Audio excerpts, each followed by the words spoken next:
Hello students, இப்போ 10th standard maths exercise 1.1ல third sum எப்படி எழுதுறதுன்னு பார்க்கலாம்.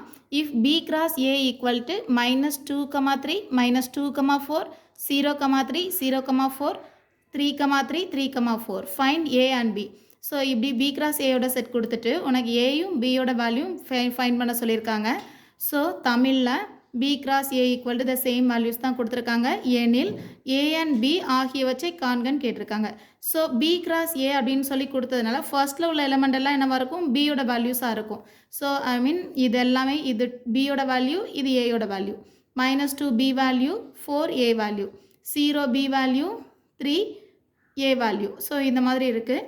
அப்போ நம்ம a யோட b யோட வேல்யூ மட்டும்தான் வேணும்னா a equal to first given question எழுதிக்கலாம். b by a value equal to -2, 3, -2, 4, 0, 3, 0, 4, 3, 3, 3, 4. So first பிளேஸில் இருக்கக்கூடிய வேல்யூனா -2, 0, 3, -2, 0, 3. ஸோ ஃபஸ்ட்டில் இருக்கிற வேல்யூ இங்கே b இருக்கிறதுனால b ஈக்குவல் டு -2, 0 and 3. இதில் ஏயோட வேல்யூ a ஈக்குவல் டு செகண்டில் இருக்கக்கூடிய வேல்யூ இங்கே 3 இருக்குது அண்ட் ஆல்சோ 4. ரிப்பீட் ஆச்சு அப்படின்னு சொன்னால் நம்ம இங்கே ரிப்பீட் பண்ணி எழுதக்கூடாது. எழுதின எலிமெண்ட்ஸை ரிப்பீட் பண்ணக்கூடாது. இருக்கிற வேல்யூஸை ஒன் டைம் மட்டும் எழுதுனா போதும்.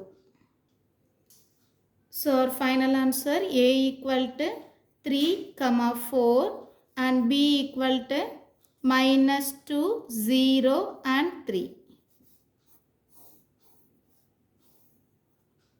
ஆன்சர்ஸ் மட்டும் போகணுன்றவங்க ஸ்க்ரீன்ஷாட் பண்ணிக்கோங்க.